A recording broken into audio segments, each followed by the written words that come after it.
부탁드리겠습니다. 시간이 5분. 네, 5분 할당됩니다. 예. 제가 아까 힐링 개념이 이미 정립되었다라고 이야기하셨는데, 제가 이제 이 논문을 쓴 취지가 힐링 개념이 정립된 건 맞지만, 저희가 이제 초월 영성적인 이 상담 분야에 있어서 이제 이런 매개체나 도구를 가지고 상담하는 힐링 개념이 필요해서 거기에 대한 천사와 악마 원형 고찰을 통해서 여기에 근거해서 힐링 개념을 정립하고자 한 게 저희 연구였고요. 그 다음에 이제 다이몬의 소환이라든지 거룩한 수호천사가 어떤 건지 연관성 있는지 잘 모르겠다라고 하는 평에 대해서는 제가 아까도 얘기 드렸듯이 1913년부터 칼 구스타프 융이 블랙북이라고 하는 1년에 17건의 노트가 있습니다. 거기에 이제 고찰이기 때문에 그 고찰에서 이야기한 문헌 그대로의 제목을 출처를 가지고 온 거고요. 거기에서 이제 다이몬의 소환, 그 다음에 거룩한 수호천사, 그리고 이제 티아와 그 다음에 성격장애 관련성이 어떻게 되는지가 이제 궁금하다 하셨는데, 그거는 저희 이제 학술지의 41페이지에 일종의 어떤 그 천사나 악마를 보는 환상들이 심리적인 이제 반응이다라고 하는 근거에서 제가 가지고 온 거고, 그 다음에 이제 우리가 흔히는 융을 이제 심리학자로 알고 있지만, 사실은 제가 이 논문을 소개한 이유가 우리가 알고 있는 심리학자가 고대로부터 철학적으로 이렇게 점성학도 연구했었다라는 걸 소개하는 것에 대해서 이제 숨은 뜻이 있습니다. 그 다음에 이제 DSM-5에서 성격장애가 어떤 관련이 있냐 이러는데, DSM-5의 진단 분류 중에 보면은 성격장애가 나누어져 있습니다. 이게 정신장애 편람인데요. 이거는 이제 병원 장면에 있는 의사들이나 심리상담 장면에 있는 상담가들이 편람을 쓰고 있기 때문에, 이런 편람을 쓰는 것보다 이제 오컬트적이고 또는 영성적인 상담에 있어서 저희가 천공도를 지침서로 해서 이런 규준표가 있으면 좋겠다 해서 제가 이제 적어 놓은 거고요. 그 다음에 이 DSM-5와 융 이론이 어떤 관련성이 있는가, 이 부분에 대해서는 이제 저희가 흔히 요즘에 많이 뜨고 있더라고요. MBTI 이론. 이 MBTI 이론이 융이 점성학적 이론을 에너지 양상별로 16가지 기질을 나누는 데 있어서 이제 가가호호집에 이제 전수조사한 것이 MBTI 유형입니다.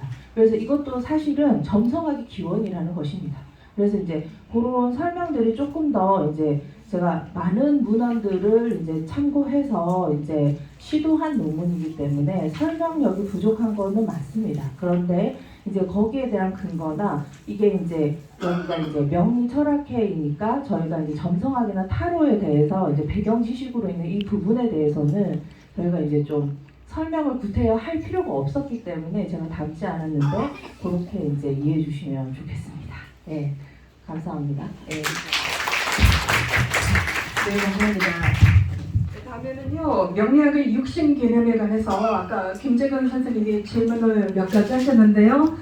예, 이남현 교수님 부탁드립니다. 예, 10분 드릴게요. 네. 줄이면 감사합니다. 네, 다시 간단하게 말씀드리겠습니다. 김재근 선생님 논평 감사드리고요. 그 내용 중에 육신의 분류법이나 활용법에 대한 연구가 더 있었으면 좀 논문이 더 풍부하고 좋았을 것이다라는 좋은 깊이 새겨 듣겠습니다. 첨언을 하자면 육신의 분류법 같은 경우에는 고전마다 사실은 틀려요.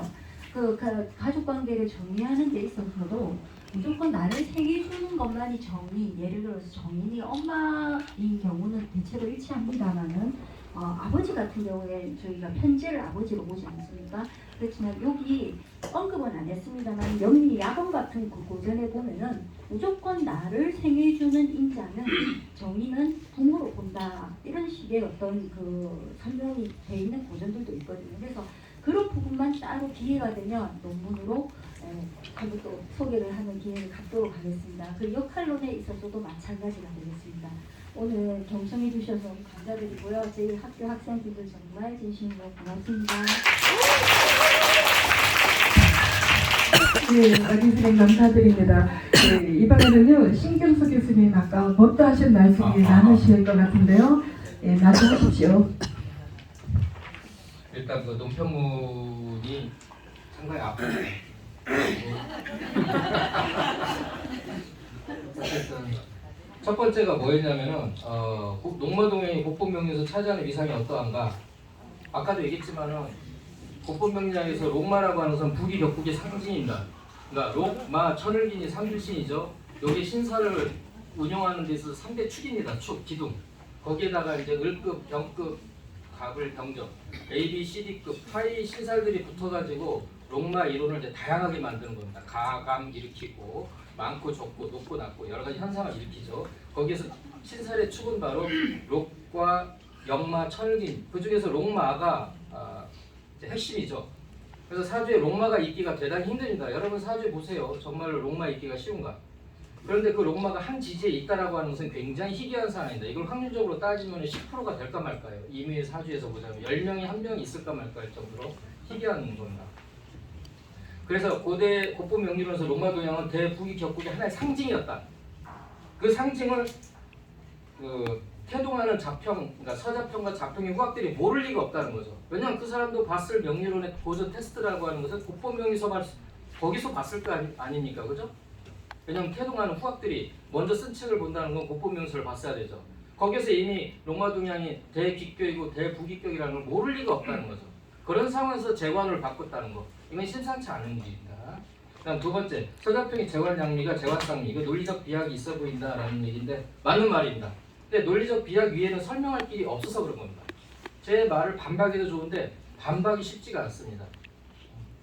그다음 세 번째, 비천옥마나 전식 함록비에 애초에 곡본명리론에 속했다고 읽혀진 대목이 있다. 어떻게 다루었는가 곡본명리에서는.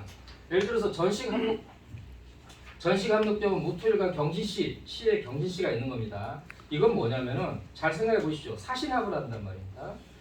여기 서자평은 묘신 암합을 해가지고 을목을 불러서 정관을 삼는다라고 설명을 해요. 그런데 곡본명리에서는 사신합을 하는 겁니다. 육합으로. 그러면 사화가 뭐죠? 무토일간의 록이죠. 그래서 전식 함록비의 정확한 설명은 묘목의 암합, 정관 암합이 아니라 정말로 록을 암합이어서 귀한 겁니다. 이게 제대로 된 설명인 거예요. 용어에 딱 부합되는. 그런데 이것을 억지로 정관으로 귀하게 만들어야 되니까 정관으로 설명해야 되니까 자평은 어떻게든 수단 방법을 가지고 정관 끌어올 논리적 접합점을 찾기 위해서 암합까지 시켜버리는 거죠. 그다음 비천동마 같은 경우는 제가 이것도 연구 중이고 어느 정도 이건 나중에 다 밝히겠지만 이건 철록천마하고 관련이 있습니다. 이거 삼명통에 록마편을 보게 되면 철록천마 설명이 나옵니다. 눈을 돌려가지고 록자리 되는 데서 천간, 마자리 되는 데서 천간을 보고 철록천마라고 정하고 그 철록천마가 한 번 더 비한 것을 비철록마라고 그럽니다. 그래서 이게 곡본명리론에 있는 거고 지금 자평에서 설명하는 거하고는 전혀 딴판이다.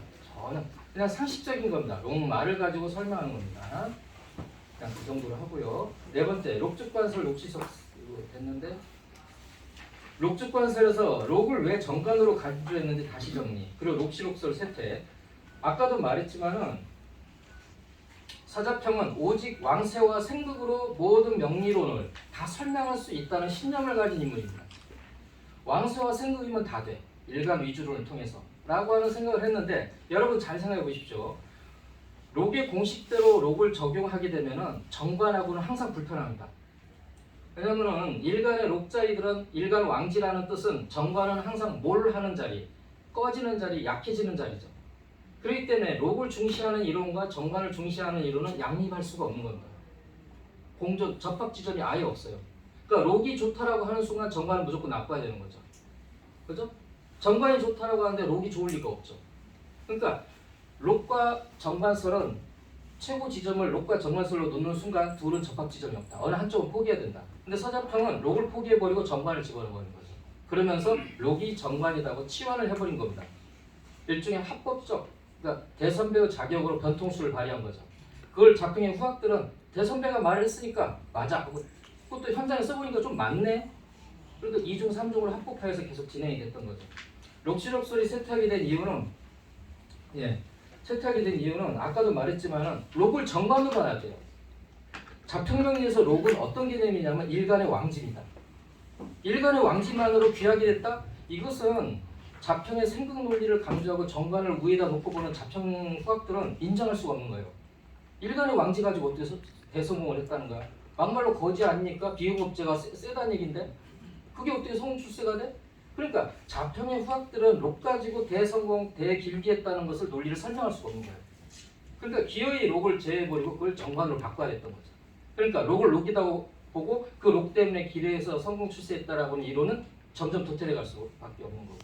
그나마 아까도 말한 세 가지 이론에서 명맥이 겨우 남아있는 거죠. 공록뼈, 육갑 추건뼈, 일록시기뼈, 그다음에 유김 추건뼈도 일부 남아있고 그렇게 몇 군데만 겨우겨우 남아있는 겁니다. 네, 이상.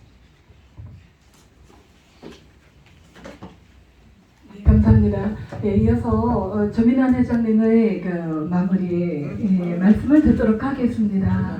10분 시간이 있습니다. 10분 시간이 있습니다. 저기 방청객들 질문. 잠시 방청객으로 한번 넘겨보겠습니다. 질문 사항이 있으시면 이 기회에 궁금한 거 한 가지씩 질문해 주시면 합니다. 마이크 어디로 넘겨드릴까요? 손 들어 주십시오. 아이고야.